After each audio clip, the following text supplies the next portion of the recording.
Bonjour à tous. Je suis aussi aujourd'hui pour vous parler de nivellement des sols.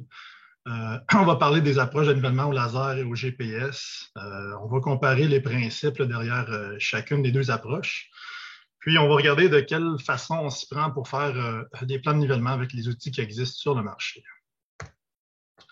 Mais tout d'abord, pour commencer la présentation, je pense que c'est quand même important de faire un petit retour là, sur les raisons pour lesquelles on veut niveler. Il faut savoir qu'à la base, l'eau, c'est le facteur qui a la plus grande influence, disons, sur le rendement des cultures. Qu'on ait un surplus d'eau ou un manque d'eau, ben, ça peut finir par avoir des conséquences sur les rendements des cultures. Puis au Québec, en fait, on est plus dans une situation où on reçoit beaucoup d'eau. Annuellement, on reçoit normalement environ 1 mètre d'eau sous diverses formes de précipitations. Fait que quand cette eau-là tombe au sol, elle s'infiltre dans le sol, mais à un certain moment donné, le sol peut devenir saturé ou l'hiver, ben, le sol est gelé. Donc, cette eau-là finit par s'accumuler en surface. Elle va ruisseler puis s'accumuler dans les dépressions. Fait qu'au bout d'un certain temps, les accumulations d'eau vont créer des conditions néfastes aux cultures. Il va se produire une asphyxie des systèmes racinaires. Il peut y avoir de la dénitrification des engrais azotés. Ça peut favoriser l'émergence de maladies racinaires. Puis, c'est sûr que du sol humide va créer des conditions propices à la compaction des sols. Ce qui fait que, c'est ça, il faut gérer cet aspect-là. Puis, en contexte de changement climatique, on va avoir de plus en plus d'événements de précipitations intenses, puis de redoux hivernaux. Ce qui fait qu'on a tout avantage là, à aménager nos champs pour pouvoir gérer les surplus d'eau qui se produisent à ces moments-là. Puis, le nivellement peut aussi être effectué dans un contexte où on va vouloir réaménager nos terres. Dans un cas, par exemple, où on va vouloir fusionner des parcelles ensemble, remplir des fossés, ou dans un cas où on voudrait éliminer des aménagements en planche ronde là, avec des raies de curage. Fait que les travaux peuvent être faits dans un contexte où on va vouloir optimiser les surfaces. Puis, quand on parle de nivellement des sols, ce que ça va nous prendre, c'est des données d'élévation sur lesquelles on va pouvoir travailler. Dans une majorité de cas, ce qu'on va faire, c'est qu'on va travailler avec des relevés GPS RTK là, qui ont une précision verticale de l'ordre de 1 à 5 cm. Puis pour faire un relevé, on va commencer par délimiter le périmètre de notre parcelle. Puis ensuite, on va devoir faire des passages parallèles aux 20 à 30 pieds sur l'ensemble de la superficie du champ pour avoir des données d'élévation sur l'ensemble de la parcelle. Puis, c'est aussi bien important à ce moment-là de désigner des benchmarks là, qui vont être des points de repère qui vont nous servir plus tard au moment du nivellement. Bon, on peut faire des relevés avec des VTT, des tracteurs qui sont équipés de système GPS, mais il existe d'autres méthodes de relevé. Une de celles-là, c'est d'utiliser des drones. En fait, comment ça fonctionne, c'est que le drone va prendre des images, puis on va traiter ces images-là dans un logiciel de photogrammétrie pour produire un modèle numérique de terrain. Le gros avantage de cette technique-là, c'est qu'on est capable de relever quelque chose comme 30 hectares à l'heure versus 6 à 8 hectares à l'heure avec des méthodes de relevé traditionnelles. Fait que c'est sûr qu'il y a un gain de temps qui est quand même significatif de ce côté-là. Ou sinon, en termes de précision verticale, avec un drone, on est capable d'atteindre une précision qui est comparable à celle du GPS. On parle ici de 2 à 7 cm là, en élévation comme niveau de précision. Et on est capable d'atteindre cette précision-là dans la mesure où les paramètres de vol sont optimisés, puis dans la mesure où on travaille avec un capteur qui a une assez bonne résolution pour permettre cette précision-là. Il y a quand même certaines limitations au niveau de la méthode de relevé par drone. La première, c'est que ça prend des autorisations là, au niveau du fédéral là, pour pouvoir faire décoller un drone puis faire des vols. Après ça, au niveau des conditions météo, c'est sûr que des journées de fort vent ou des journées de précipitation, c'est impossible de faire des relevés. Puis l'autre limitation qui est peut-être plus importante, c'est vraiment au niveau de l'imagerie. C'est-à-dire que pour faire un bon relevé par drone, ça prend un sol à nu. Dès qu'il y a de la végétation dense, ça peut créer là, des faux reliefs dans le relevé. Puis, ce qui peut aussi se produire, c'est durant l'été, si on fait un relevé autour de l'heure du midi, Il peut se produire un phénomène de réverbération de la lumière au sol qui vient éblouir le capteur du drone, puis qui peut à ce moment-là induire des erreurs dans l'imagerie puis des aberrations là, dans le modèle numérique de terrain qui est produit à partir de ces images-là. À partir du moment où on a nos données d'élévation, on va être rendu à l'étape du diagnostic. Puis ici, ce qu'on va faire, c'est qu'on va examiner le relief du champ, le réseau hydraulique du champ, puis on va aussi jeter un coup d'œil à l'historique de notre parcelle afin d'aller récupérer des éléments qui vont nous permettre d'orienter notre design pour le plan de nivellement. Puis, il existe des documents qui ont été produits il y a quelques années par Roger Rivet puis Victor Savoie du MAPAC. C'est des documents qui sont très, très bien faits puis qui résument bien l'approche diagnostique puis les différentes normes pour l'écoulement de surface et la réalisation de plans de nivellement. Fait que ceux que ça intéresse, là, vous pouvez aller télécharger ces documents-là en ligne aux adresses qui sont fournies ici.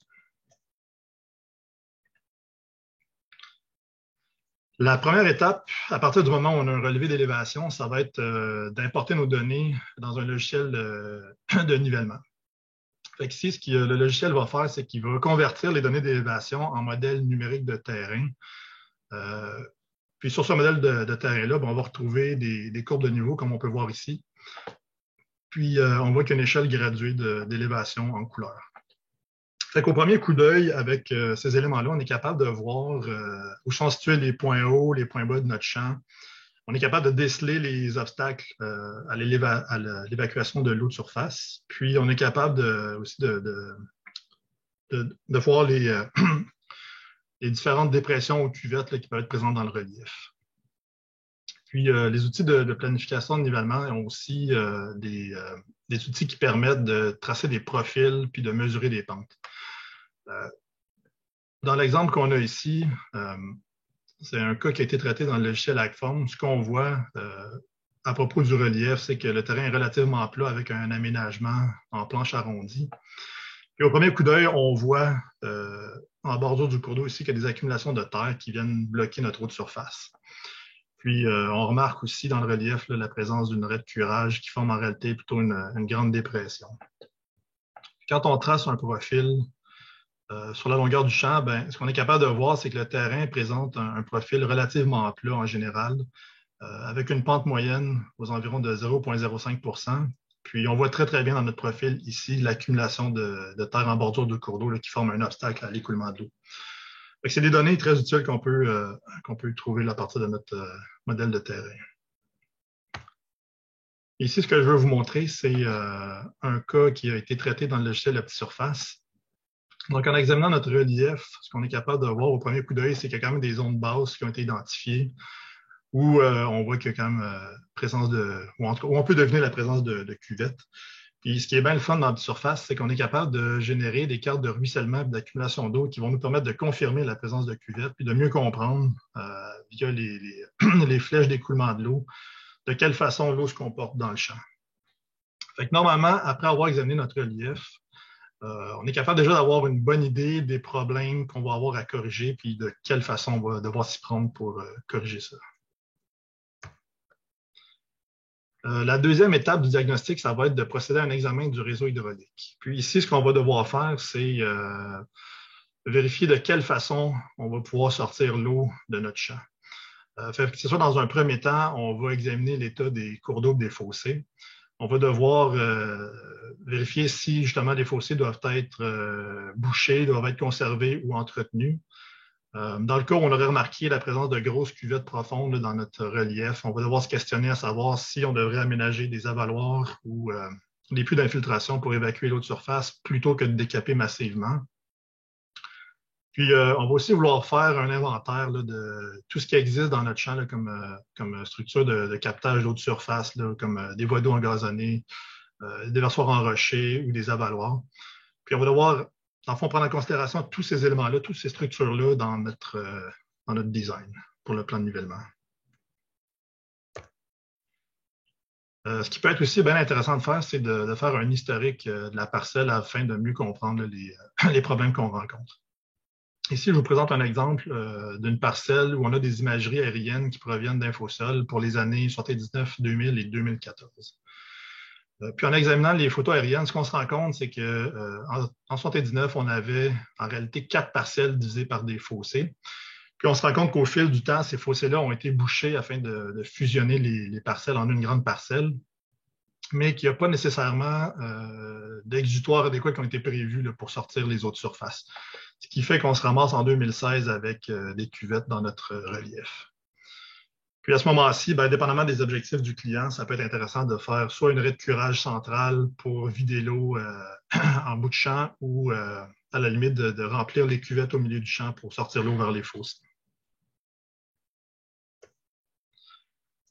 Pour compléter notre diagnostic, il y a d'autres critères de design qu'on doit considérer qui sont relatifs aux cultures et au type de sol. Quand on parle de cultures pérennes comme du blé d'hiver ou de la luzerne, on va avoir tendance à designer avec des pentes un peu plus fortes ou à opter pour un design en planche à 2 versants pour venir à bout de sortir l'eau rapidement du champ puis de ne pas créer de dommages aux cultures. À l'inverse, dans des cas de culture maraîchère ou de culture sur billon, les opérations de sarclage puis de butage vont finir par créer des obstacles à l'écoulement latéral de l'eau. Et dans des cas comme ça, on va devoir privilégier un écoulement dans le sens de la longueur des rangs pour sortir l'eau. Puis, à la limite, là, de prévoir des raies pas des raies de curage, mais des rigoles là, pour sortir l'eau vers les fossés. Les types de sols peuvent aussi être en fait, c'est aussi une caractéristique à considérer. Dans le cas de sols peu perméables ou de sols qui sont facilement érodables, on peut avoir intérêt d'utiliser des systèmes, des designs en planche à 2 versants pour capter l'eau plus rapidement et éviter qu'elle se promène longtemps en surface de notre champ. Donc, on va la capter plus rapidement puis l'évacuer via les raies de curage de cette façon-là. Ou sinon, l'épaisseur de l'horizon A peut aussi devenir un critère de design. En temps normal, on essaie de limiter le décapage à 10 ou 15 cm. Donc, on essaie de ne pas décaper plus que la moitié de l'épaisseur de la couche de sol arable.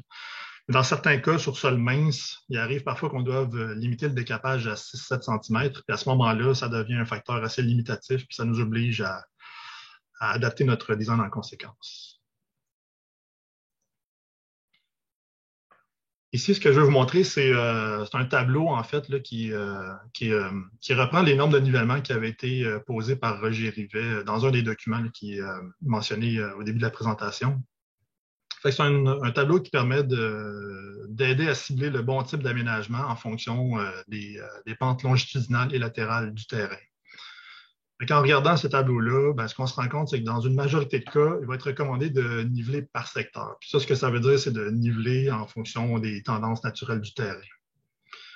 La seule exception majeure, c'est vraiment quand on se retrouve avec des terrains qui ont des pentes plutôt faibles, puis dans des cas où on a des sols peu perméables et dans les cas où on va faire des cultures pérennes ou comme du blé d'hiver ou de la luzerne, qui vont nécessiter un meilleur égouttement latéral là, pour gérer l'eau des redoux hivernaux. Autrement, en temps normal, ben, on essaie de niveler avec des pentes minimum de 0,1 % sur la longueur ou 0,3 % latéralement.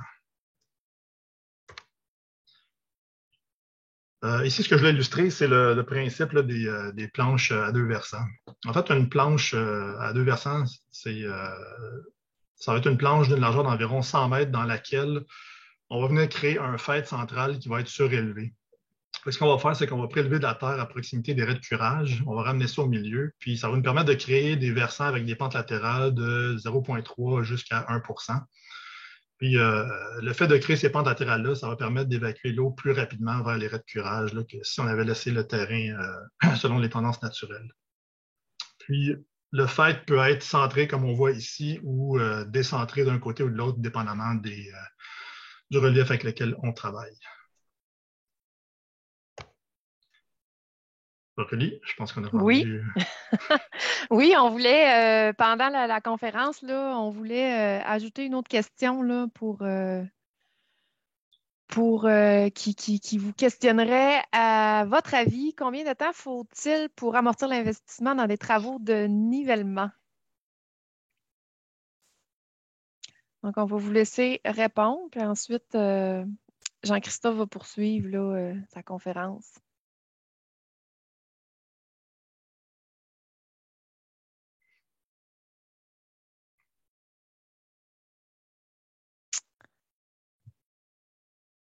C'est bon. Je pense qu'on va quasiment avoir 100% de répondants.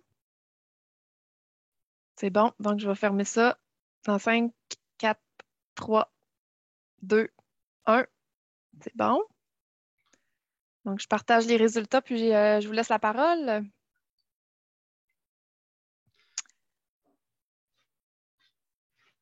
Parfait. Ben, dans ce cas-ci, bon, c'est ça, on voit que les répondants ont opté en majorité pour une période de 3 à 5 ans. Puis en fait, là, je pense que la bonne réponse est variable dépendamment de l'ampleur des travaux puis de l'ampleur des problématiques, mais en général, je pense que c'est plus de l'ordre de 1 à 3 ans, là, selon ce que moi j'ai vécu avec mes clients, là. Mais c'est un retour assez rapide, là. Disons que c'est sûr que ça peut être en dedans de 5 ans, mais c'est habituellement pas plus que 5 ans, ça c'est sûr. Fait qu'on va pouvoir fermer ça. Excellent. Bon, à partir du moment où on a complété notre diagnostic, puis qu'on sait quel type de design on veut créer, on va être rendu à l'étape de la planification. Puis ici, en fait, à ce point-ci, c'est bien important de savoir quel système de nivellement au GPS ou laser va être utilisé par le client parce que il y a un enjeu de compatibilité entre les logiciels de planification et les systèmes de nivellement au GPS. Si on prend par exemple le logiciel Hackform 3D, c'est un logiciel qui permet de faire des plans au laser, puis de réaliser des plans de nivellement au GPS pour le système Topcon. On peut aussi l'utiliser pour faire des plans de nivellement au GPS pour le système John Deere, mais à ce moment-là, c'est plus compliqué après ça de produire le fichier contrôle machine qu'on va remettre au client pour contrôler la gratte que si on avait travaillé avec EasyGrade et OptiSurface. OptiSurface et EasyGrade, en fait, c'est deux logiciels de nivellement qui sont vraiment spécialisés pour la planification de nivellement au GPS pour les systèmes John Deere, Trimble puis InnoGrade.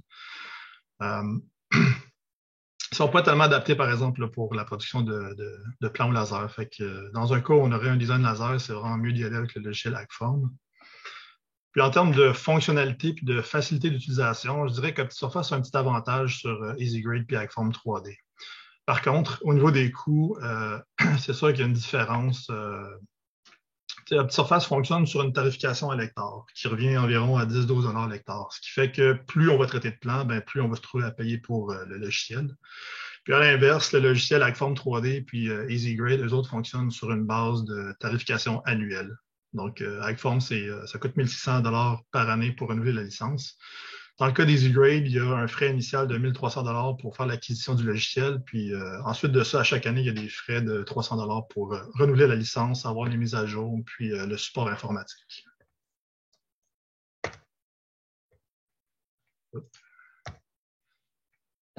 OK. Donc, pour ce qui est de la planification, la première étape, ça va être de commencer par délimiter nos sections. Puis ici, ce qu'on va chercher à faire, c'est de regrouper ensemble les portions du terrain qui ont des tendances de pente similaires en termes de pente longitudinale et de pente latérale. Donc, dans l'exemple qu'on a ici à l'écran, ce qu'on peut voir, c'est que la partie nord du champ, à peu près jusqu'ici, penche dans l'ensemble vers le nord puis vers l'ouest. Tandis que la portion sud du champ penche plutôt vers le sud et l'ouest. On peut devenir une espèce de zone de transition, de zone de délimitation, là, à peu près ici, vis-à-vis de la ligne pointillée.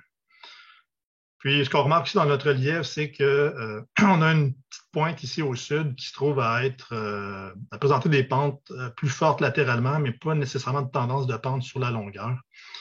Fait qu'on pourrait la séparer du reste de la parcelle. Ce qui fait qu'au final, on obtiendrait ceci là, comme division de section pour notre champ. Puis les logiciels Hackform et EasyGrade fonctionnent sur ce principe-là. On va partir d'une carte de relief initiale à laquelle on va devoir découper des sections en fonction du relief. Dans OptiSurface, ça fonctionne un peu différemment parce que ce qu'on va devoir faire, c'est importer nos données d'élévation, puis après ça, spécifier un sens pour l'écoulement de l'eau. Puis on va devoir travailler avec des types de sections différentes en fonction de ce qu'on veut produire comme effet. Comme par exemple, ici, on a un coteau qui divise l'eau de surface. Donc, Dans un cas comme ça, on va créer une section de type ridge qui va permettre de désigner notre coteau comme un point, comme un sommet, comme un point haut. Il va se trouver à répartir l'autre surface d'un bord et de l'autre de ce sommet-là.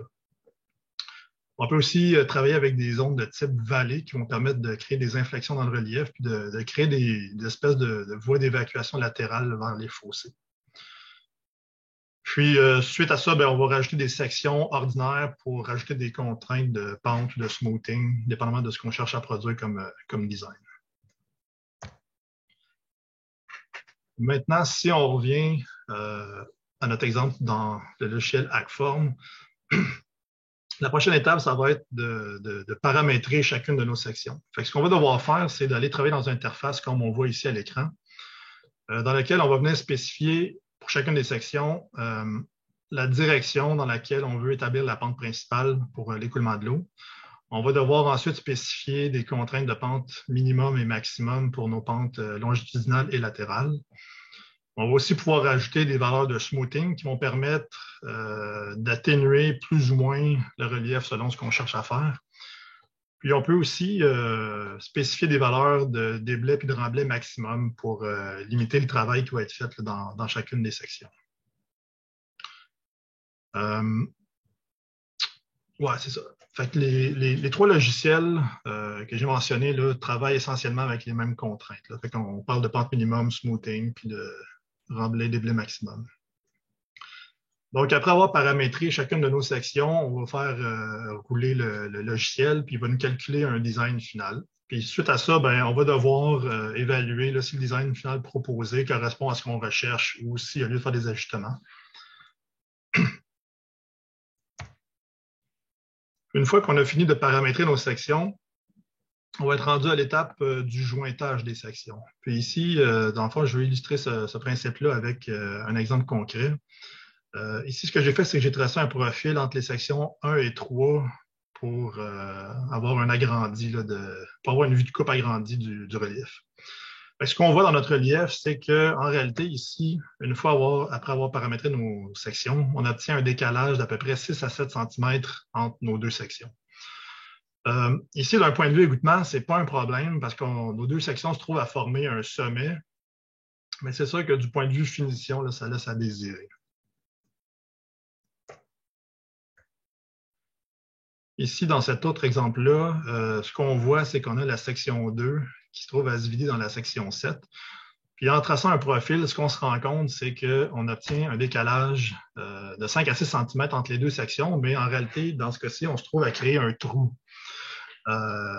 C'est sûr que ça, c'est loin d'être idéal, puis on va devoir corriger ça là, pour ne pas créer des problèmes plus que d'en régler avec notre plan. Puis c'est sûr que l'ajustement des sections, c'est une question de qualité de finition. C'est sûr que les niveleurs préfèrent travailler avec des designs comme on a ici, où on voit que les joints de section ont vraiment été retravaillés, puis on voit qu'il n'y a pas vraiment d'espace entre chacune de nos sections. Par rapport à un design comme ici, où les joints de section n'auraient pas été ajustés. On voit qu'il y a des coches entre les sections, puis possiblement des trous où l'eau va pouvoir s'accumuler. Et juste faire une petite parenthèse ici, l'ajustement des joints de section, c'est surtout un enjeu avec le logiciel Hackform 3D parce que les logiciels EasyRig et Petite Surface permettent le jointage des sections de façon pratiquement automatique. C'est assez rare qu'on ait à faire des ajustements dans ces logiciels-là. Une autre notion qui est bien importante au niveau des plans de nivellement, c'est la notion des zones de balancement.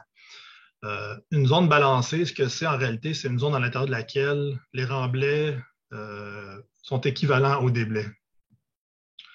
Ce qui fait que ça va permettre de morceler une job de nivellement en plusieurs sous-sections balancées que le niveleur va pouvoir exécuter une à la suite de l'autre plutôt que d'attaquer le chantier comme une grande section balancée.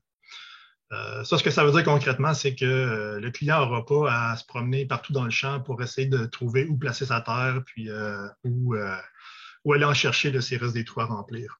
Fait qu'au niveau d'exécution, ça permet vraiment des gains de temps là, significatifs.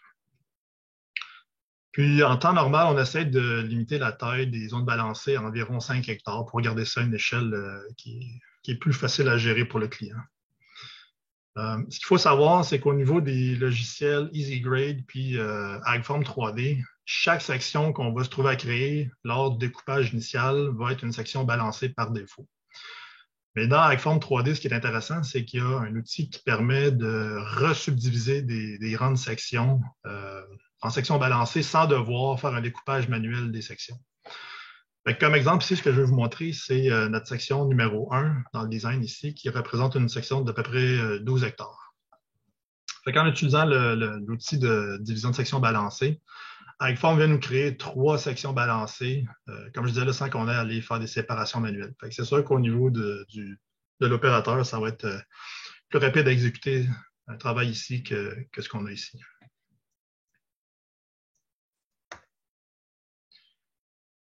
Maintenant, si on compare les approches laser et GPS, la grosse différence entre les deux, c'est que le laser fonctionne avec des pentes fixes, autant sur la longueur que latéralement, alors que le GPS, lui, va travailler avec des pentes variables. Concrètement, ce que ça veut dire, c'est que le nivelage GPS va être capable de suivre le terrain puis corriger seulement quand ça va être nécessaire. Donc, s'il y a des obstacles, s'il y a des buttes ou s'il y a des cuvettes, il va corriger seulement dans ces cas-là, puis le reste du temps, il va suivre le terrain. Ce qui fait qu'en bout de ligne, on va se trouver à bouger moins de terre que par rapport à l'approche laser. Puis à cause de cette différence-là, c'est sûr que le laser convient plus pour du terrain qui est plus plat, alors que le GPS fonctionne bien dans le terrain plat, puis fonctionne, en tout cas, est à son avantage, disons, là, dans des terrains qui vont être plus vallonneux. En termes de précision, je pense que les deux sont pas mal équivalents maintenant. Mais il faut juste savoir qu'avec le GPS, il peut arriver des moments de la journée où le signal GPS va se dégrader là, quand il y a moins de satellites visibles dans le ciel. Puis ça fait en sorte que la précision peut baisser un peu à ce moment-là. Mais normalement, ça dure pas tellement longtemps. Sinon, la grosse différence entre les deux approches, c'est vraiment au niveau de l'implantation du design. Parce que le laser va nécessiter qu'on aille sur le terrain délimiter chacune des sections qu'on aura créées. Puis, ça va aussi nécessiter qu'on aille indiquer sur le terrain où sont situés les points zéro.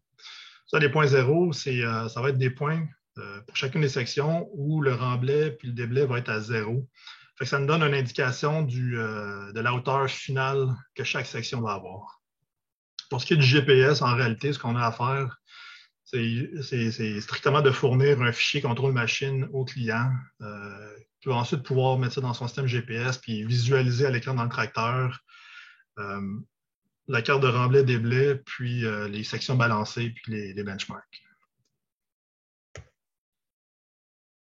Ici, ce que j'ai voulu vous montrer, c'est en fait, je vais juste faire la liste là, des différents formats de fichiers contrôle machine qui correspondent au système de nivellement GPS qui existe.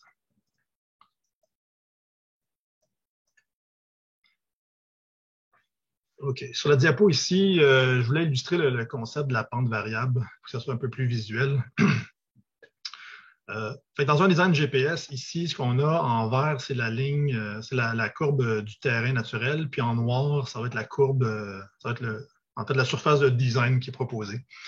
Ce qu'on voit, c'est qu'au début du design, le logiciel va corriger pour créer la pente, après ça, il va suivre le terrain, puis il va ajouter un peu de smoothing pour atténuer les changements de pente. Tandis que dans un design laser, pour arriver à suivre le terrain, on va être obligé de créer des divisions de sections avec des coupures franches. Là. Fait qu'on a des cassets de pente qui sont bien nettes là, entre chacune des sections. OK. Sur la diapo ici, ce que je vais vous montrer aussi, c'est encore faire une différence entre le laser et le GPS. Dans un design laser, on va partir d'un relief initial, puis on va venir créer un plan incliné qui a des pentes rigides sur la longueur, puis latéralement. Quand on travaille en mode GPS, en réalité, on est capable de travailler avec seulement un écoulement sur le sens de la longueur, avec une pente minimum sur le sens de la longueur pour sortir l'eau. On peut ajouter plus ou moins de smoothing selon l'effet qu'on veut créer, puis pour améliorer la finition. Fait qu'on voit la différence ici avec plus de smoothing, un peu moins de smoothing. On peut également rajouter des pentes latérales pour changer le type de design, puis dans ce cas-ci, envoyer de l'eau vers les fossés latéraux. Et ce qui est bien intéressant avec l'environnement GPS, c'est qu'on peut travailler en mode 4D ou All-Way, comme on voit ici. Ce mode-là va permettre, en fait, le logiciel va calculer le chemin le plus facile pour sortir l'eau de la parcelle selon la pente minimum qu'on aura spécifiée, puis en fonction des niveaux de smoothing qu'on aura indiqués. Ça peut être super utile pour du terrain bien accidenté ou dans des cas où on veut vraiment bouger le minimum de terre possible.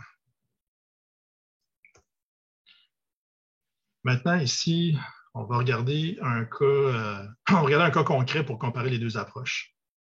Fait qu'on part d'un relief initial où on voit qu'on a un coteau surélevé qui descend tranquillement vers l'est avec la vue 3D. Puis ici, je suis venu créer deux designs, donc un design au GPS puis un design laser. Puis quand on compare les deux, on voit tout de suite que au niveau du design GPS, on voit qu'on a un aspect plus naturel avec des courbes de niveau qui sont qui sont courbes. Au niveau du design laser, c'est ça, on a des sections qui ont des pentes vraiment rigides. Puis, pour venir à bout de suivre le terrain, j'ai été ici obligé de subdiviser le relief là, en plus de sections pour tenir compte des cassés de pente qui étaient présents. Quand on regarde le mode 3D, on est capable de constater la même chose, donc un aspect plus naturel au niveau du design GPS, puis un aspect plus rigide là, au niveau du design laser. Puis ce qu'on peut voir aussi, c'est qu'ici, les joints de section ont été bien faits. Là. Il n'y a pas de décalage important entre chacune de nos sections. Le véritable test, on le voit au niveau des cartes de remblai des blés. C'est ici ce qu'on est capable de voir en fonction de l'échelle de la graduation ici qui est présente. C'est qu'il y a beaucoup plus de décapage dans notre design laser que dans le design GPS. Ça se reflète là, dans le cubage de sol à déplacer. Fait que, dans ce cas-ci, le GPS va bouger environ 32% moins de sol que l'approche laser. Fait que maintenant, on est rendu à la dernière partie de la présentation. Ici, ce que je voudrais faire, c'est montrer 3 études de cas pour démontrer l'approche diagnostique, puis de quelle façon on procède là, pour faire des plans de nivellement. Fait qu'on va aller avec un premier cas où on a une planification au laser dans Agform 3D. Ici, on a en réalité 3 parcelles qui ont été relevées. On est capable de remarquer en regardant le relief qu'il y a un aménagement en planche ronde. On sait qu'il existe un cours d'eau qui sépare la petite parcelle au nord des 2 parcelles au sud-ouest. Puis, le client veut fusionner les 2 parcelles au sud-ouest puis remplir le fossé qui sépare ces 2 parcelles-là. Puis, on sait également qu'il y a des fossés qui sont présents des 2 côtés. Maintenant, quand on trace un profil d'élévation sur la longueur de notre champ, on est capable de voir dans un premier temps, en analysant le relief, qu'il existe un amas de terre en bordure du cours d'eau de la petite parcelle. Ce qui fait que ça bloque l'écoulement de l'eau vers le cours d'eau. On voit notre cours d'eau qui est présent, donc lui, on doit le conserver, ce qui fait qu'on va créer une division de section à cet endroit-là. Maintenant, si on regarde les 2 parcelles qu'on veut fusionner, on voit également la présence d'un coteau surélevé qui va se trouver à répartir une partie des eaux vers le cours d'eau, puis la balance de l'eau va s'écouler de l'autre côté. J'aurais créé une division à cet endroit-là aussi pour tenir compte de cet aspect-là. Maintenant, si on regarde la courbe verte qui se trouve être le terrain naturel, puis la courbe noire qui est une ligne de tendance, on est capable de déceler un cassé de pente présent là, légèrement en amont du fossé que le client veut remplir. Donc, j'aurais créé une division à cet endroit-là aussi pour pouvoir travailler avec des pentes différentes là, dans chacune des 2 sections. Puis finalement, on voit notre petit fossé à boucher, puis on voit un amas de terre de l'autre côté du fossé là, qui est probablement constitué de déblais de fossés qui ont été mal égalisés.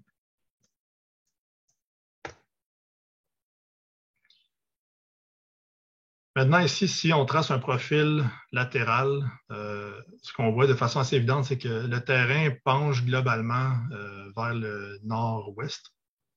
Mais il existe une petite portion de terrain ici qui penche vers le sud.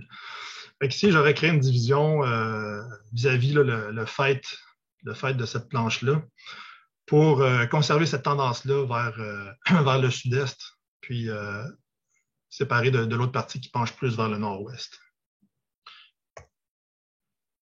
Dans ce cas-ci, les autres éléments dont on dispose pour notre diagnostic, c'est que le client, bon, fait de la grande culture, mais cultive également des prairies. On sait que les types de sols sont des sables ou des loams sableux qui ont une bonne perméabilité. Les pentes sur la longueur sont de l'ordre de 0,1 à 0,17 %. Les pentes latérales sont un peu plus fortes, de l'ordre de 0,4 à 0,8.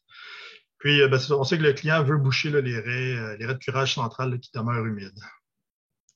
Dans ce cas-ci, en fonction de tous les éléments qu'on a collectés, on a proposé au client d'y aller avec un design de planche à 2 versants déphasés.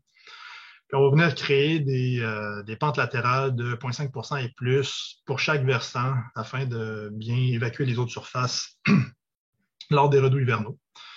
Et c'est sûr que les travaux vont viser à remplir là, l'arrêt central dans chacune des parcelles. Puis c'est ça. On va remplir aussi le petit fossé pour fusionner nos deux parcelles au sud-ouest. Ce qui fait qu'on part du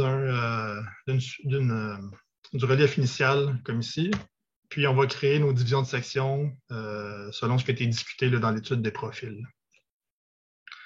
Ensuite, ce qu'on va devoir faire, c'est que pour chacune des parcelles, on va effectuer un design de type best fit. Un best fit, en fait, ce que c'est que le logiciel va simplement calculer les pentes longitudinales et latérales pour chacune des sections afin de bouger le moins de terre possible. Ce n'est pas un design final, c'est vraiment juste le point de départ là, de la planification au laser. Et de fait, quand on regarde la vue en 3 dimensions de notre relief proposé, on voit qu'il y a des décalages importants au niveau des sections. C'est sûr que on peut pas laisser ça comme ça, sinon on vient créer des problèmes aux clients, là, surtout dans la section ici, là, où on voit qu'on vient créer une espèce de cuvette. Pour procéder à l'ajustement des sections, ce qu'on va devoir faire, c'est d'aller évaluer chaque joint de section. Ici, dans le cas qui nous occupe, on va venir tirer un profil entre les sections 3 et 4. Puis ce qu'on voit sur la vue de profil ici, c'est qu'on a un décalage d'à peu près 10 cm là, entre les deux sections. C'est sûr qu'on ne peut pas laisser ça comme ça, sinon on vient créer une cuvette dans le design. Ce qu'on va devoir faire, c'est, vu que c'est un cas au laser, on va devoir jouer avec les pentes longitudinales et latérales. On va venir les changer manuellement. Puis ce qu'on va faire, c'est qu'on va harmoniser les pentes latérales entre nos sections 3 et 4, puis on va réduire légèrement la pente longitudinale de la section 4. Puis en faisant ça, on finit par obtenir un joint ici qui a peut-être un petit décalage de 2 à 3 cm maximum, qui est bien correct dans ce cas-ci. On va procéder de la même façon pour chacune des sections. Puis au final, on obtient un design là, avec des joints qui sont harmonieux. Là. On voit qu'on n'a plus de coche, puis il n'y a pas de gros décalage. Une fois qu'on a notre design final, ce qu'on va devoir faire, c'est produire les données pour l'implantation du design. On va partir de la carte de Remblai-Desblais, puis on va devoir exporter ces données-là sous forme de grille de points en format texte. On va également devoir exporter les points qui délimitent chacune des sections sous forme de fichier texte. Puis, on va importer les deux fichiers dans un logiciel GIS là, comme QGIS ou ArcGIS. Et ce qu'on va chercher à faire à ce point-ci, c'est d'isoler des points zéro pour chacune des sections. Afin de faciliter le travail, ce qu'on va faire dans un premier temps, ça va être d'effectuer un tri là, dans les données de Remblai-Desblais pour essayer de cibler des points qui sont dans un intervalle de 3 cm de déblais à 3 cm de remblai. En ayant moins de points à analyser, ça va être plus facile de spotter là, les points zéro dans chacune de nos sections. Puis, une fois que cette étape-là est faite, c'est ça. On obtient un point de section pour chaque section, puis on a toujours nos points on a des points zéro pour chacune de nos sections, puis on a nos points de section. On va convertir ces données-là en latitude-longitude, puis On va pouvoir les fournir aux clients pour qu'ils puissent aller implanter ça au champ là, avec un GPS, soit dans le tracteur ou avec son téléphone cellulaire. Puis on va également lui remettre un rapport de design qui va contenir les numéros de section puis les pentes à utiliser sur la longueur et latéralement pour chacune des sections. Fait qu'avec ces données-là en main, le client va être capable de commencer à niveler au laser dans son champ. Maintenant, ici, je vous propose un deuxième cas qui est une planification au GPS dans le logiciel EasyGrade. Donc ici, on a une parcelle d'environ 18 hectares dans laquelle on remarque là, un aménagement en planche ronde. On sait qu'il y a des fossés qui sont en bon état des deux côtés de la parcelle. Puis on remarque une portion de notre parcelle là, qui a un relief plus accidenté puis qui est bordée par une rivière également. Fait que la première étape, ça va être de tracer des profils pour évaluer le relief. Donc ici, on a un profil longitudinal. Puis ce qu'on peut voir en regardant le profil, c'est que les premiers 175 mètres de notre champ présentent une pente plus pentue que le reste de la parcelle. Donc, j'aurais tendance à créer une division à cet endroit-là pour pouvoir gérer cette petite portion-là séparément du reste de la parcelle qui a un relief moins pentu puis un peu plus doux. Puis on voit qu'en bout de champ, le terrain se met à plonger de façon brusque. Fait que, ici aussi, je mettrai une division de section pour pouvoir travailler cette portion-là différemment du reste de la parcelle.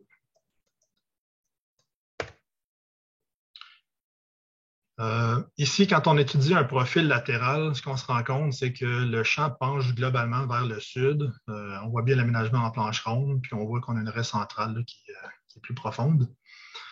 Fait qu'ici, j'aurais tendance à créer une division de section vis-à-vis le fait de la planche la plus élevée, là, donc à peu près ici.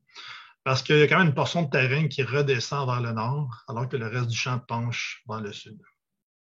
Fait que je ferai une division à cet endroit-là pour conserver les tendances naturelles du terrain. Puis, bon, évidemment, on a la raie centrale qu'on va vouloir boucher éventuellement. Puis, j'aurais créé aussi une autre division de section à l'endroit où la partie accidentée rejoint la partie centrale du champ, parce qu'on va vouloir travailler cette partie-là différemment du reste de notre champ. Bon, c'est ça. EasyGrade permet aussi de générer des cartes d'accumulation d'eau puis de ruissellement. Puis ce qu'on voit en regardant cette carte-là, c'est que en fait, le champ ne présente pas de problème d'égouttement à proprement parler. Là. On ne voit pas de cuvette nulle part. Ce qui fait que c'est vraiment un cas où on va plutôt vouloir réaménager l'égouttement de surface du champ.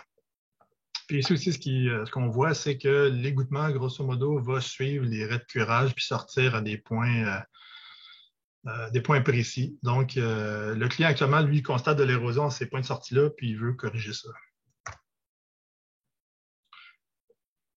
Au niveau du diagnostic, les autres éléments qu'on a à notre disposition pour procéder, c'est que le client fait de la grande culture essentiellement. Il cultive sur des loams argileux et des loams limoneux qui ont une faible perméabilité. Puis les pentes sont quand même assez fortes en général dans ce cas-ci. Puis on sait qu'il y a un peu d'érosion au point de sortie. Fait que dans ce cas-ci, au niveau du design, on va opter pour un nivellement par secteur pour niveler selon les tendances naturelles du terrain. Fait qu'on va se trouver à remplir les raies de curage puis éliminer les planches rondes. On va lisser le relief pour mieux répartir les autres surfaces. Puis on va chercher aussi à épargner là, la zone qui est plus accidentée, vu que le client ne cherche pas nécessairement à la ramener très, très planche. Donc, pour nos divisions de section, on va procéder en fonction de ce qu'on a observé au niveau des profils longitudinaux et latéraux. Donc, on va créer la section 1 ici pour traiter séparément la petite partie pentue du champ, puis possiblement là, lui appliquer moins de smoothing que le reste du champ. On va créer la section 4 ici pour pouvoir travailler cette partie-là en mode 4D ou all-way afin de sortir l'eau au plus facile sans nécessairement trop travailler la parcelle. Après ça, on va venir créer une autre division de section vis-à-vis les sections 3, 7 et 8 ici. pour envoyer une partie de l'eau latéralement vers le nord. Puis la balance de l'eau va s'écouler plus vers l'est et le sud là, dans les sections 5, 6 et 2. Puis on va créer ces sections-là pour en fait subdiviser la portion centrale du champ en 3 zones balancées, ce qui fait qu'on va se retrouver ici avec un total de 5 zones balancées pour faciliter le travail de l'opérateur. Donc, on va paramétrer chacune de nos sections. On va se trouver à mettre plus de smoothing dans la portion centrale, un peu moins dans la section 1. Puis ici, comme je disais tantôt, la section 4, on la travaille en mode 4D avec peut-être un peu moins de smoothing. Puis ça nous donne un relief où on voit que l'aspect demeure naturel. Puis on voit que nos planches rondes ont été effacées. Puis les raies de curage ont disparu également. Quand on génère une carte de ruissellement sur le relief final, ben, ce qu'on voit, c'est que notre relief là, ne comporte pas de cuvette. Puis le patron d'écoulement de l'eau nous permet de cibler les endroits où ça serait pertinent d'aller vérifier s'il y aurait lieu d'installer des versoirs en rocher. Au niveau de la carte de remblai des blés, ben, ce qu'on voit là, dans la portion centrale, c'est que les travaux vont consister essentiellement là, à étêter les planches rondes puis à remplir nos raies de curage.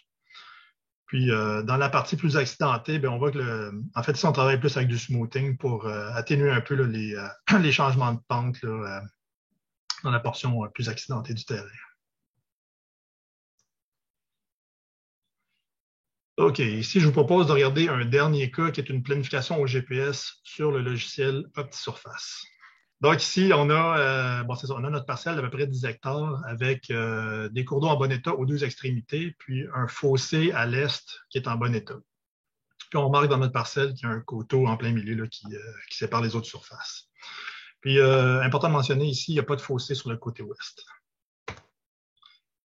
Quand on étudie notre profil longitudinal, ben, ce qu'on voit de façon très claire, c'est notre coteau qui est là. Donc, ici, on se trouverait à créer une division, vu qu'il y a une partie des eaux qui redescend vers le nord, puis une partie qui redescend vers le sud également, vers les 2 cours d'eau que j'ai mentionnés. Ce qu'on voit aussi, c'est que bon, les flancs du coteau sont quand même assez pentus, mais on voit qu'à une certaine distance, le terrain finit par s'aplatir. Donc, je créerais des divisions de sections vis-à-vis les cassés de pente pour travailler les parties basses séparément du coteau. Le profil nous indique également qu'il y a des accumulations de terre en bout de champ vis-à-vis les 2 fossés. Ça, c'est sûr que ça empêche l'eau de s'écouler vers les cours d'eau. Puis, on remarque aussi là, des bosses ou des cassés de pente, en fait, des contrepentes là, qui vont favoriser l'accumulation d'eau en surface. Quand on examine nos profils latéraux, ce qu'on voit, c'est que le terrain, dans l'ensemble, penche vers l'est. Peut-être à l'exception d'une petite section là, dans le profil 1 où on voit qu'il y a une partie du terrain qui redescend vers l'ouest. Donc, j'aurais tendance à créer une division de section à cet endroit-là pour conserver là, les tendances du terrain qui sont différentes. Puis, on remarque ici aussi des accumulations de sol en bordure du fossé à l'est qui empêchent l'eau de s'écouler convenablement. Quand on fait une analyse du ruissellement puis des accumulations d'eau à la surface du relief initial, ben, ça nous confirme qu'il existe des cuvettes, puis ça nous confirme également que l'eau n'arrive pas à sortir vers les cours d'eau aux 2 extrémités. Pour compléter notre diagnostic, on sait que le client fait de la grande culture. Les sols sont essentiellement argileux, sauf pour le coteau qui est plus sableux caillouteux. Les pentes longitudinales sont faibles dans les parties basses. Puis, on sait que le gros problème en réalité ici, c'est des accumulations de sol en bordure des cours d'eau. Donc, on va opter pour un design où on va niveler par secteur en fonction des tendances naturelles du terrain. On va chercher à éliminer les accumulations de sol en bordure des cours d'eau, combler les dépressions, lisser le relief. Puis, on veut évidemment épargner notre coteau parce qu'il n'y a pas de problème d'égouttement de ce côté-là. Pour notre design, bon, comme je disais, il y avait un coteau au centre, donc on va créer une section de type ridge pour répartir l'eau, une partie vers le nord, une partie vers le sud. On va rajouter des sections ordinaires, ici les sections 2 et 3, pour rajouter des contraintes de pente longitudinale et latérale. Puis, dans un dernier temps, on va rajouter les sections 6, 7 et 8 pour créer des zones balancées séparées. Puis, on va mettre plus de smoothing dans les sections 6 et 7 qui correspondent aux parties basses que pour le coteau. Ce qui fait qu'au final, on obtient un relief comme on a ici, où notre coteau est toujours présent. Mais on voit que les sections qui correspondent aux parties basses du champ ont été retravaillées passablement puis permettent maintenant à l'eau de sortir vers les cours d'eau et vers le fossé à l'est. La carte de ruissellement générée sur le relief final nous confirme ça. Donc, on voit qu'il n'y a plus de cuvette, puis on voit que l'eau peut sortir vers les fossés et vers le fossé à l'est et les cours d'eau. Puis au niveau de la carte en baie des blés, ben, on voit que les travaux vont consister essentiellement à aller décaper des accumulations de terre en bordure du cours d'eau, ramener ça dans le centre de la parcelle. Puis en termes de décapage, bon, c'est sûr qu'il y en a un peu plus sur le bord du cours d'eau, mais comme on sait que c'est de la terre qui a été ramenée là par les travaux de nettoyage de cours d'eau, c'est pas tellement problématique. On sait qu'en dessous de ça, on va tomber sur, on va encore avoir du topsoil pour cultiver. Alors voilà qui fait le tour de la présentation. J'espère que vous avez apprécié, puis je suis prêt pour vos questions. Merci beaucoup. Merci beaucoup pour votre présentation. Sans plus tarder, là, je pense que je vais sauter tout de suite aux questions là, qui sont dans le Q&R. Donc, les deux premières, là, c'est vraiment, je pense, qui ont été formulées pendant la phase de planification. Là. Donc, quelqu'un qui demande parfois une mauvaise évacuation de l'eau est due à un sol compacté. Est-ce que vous procédez toujours à une analyse de compaction du sol avant de procéder à des travaux de nivellement? Ben, pas forcément, c'est sûr que c'est souhaitable, mais ça arrive qu'on le fasse pas. Mais en temps normal, on recommande aussi de sous-soler après les travaux de nivellement. Fait que, on se trouve un peu à travailler de manière préventive, là, si on veut. OK, parfait. Ici, où est-ce que vous avez mentionné la topographie prise par drone? Y a-t-il un avantage à utiliser le drone versus le relevé LIDAR? Outre les champs qui ont été nivelés depuis le dernier relevé. En fait, c'est surtout au niveau de la précision. Là, les relevés LIDAR, là, selon ce que j'en sais, là, la précision est autour de 10 à 15 cm d'élévation. Donc, c'est sûr que pour niveler, on essaye idéalement d'avoir des données un peu plus précises. Là, comme on peut avoir avec le GPS ou avec le drone là, qui dans des bonnes conditions. Fait que ce serait la raison principale, je pense, pour opter pour le drone plutôt que le LIDAR. OK. OK. Maintenant, je vais aller voir. Il y a quelqu'un qui demande. Ouais, les méthodes, peut-être, on verra si on a le temps de les aborder.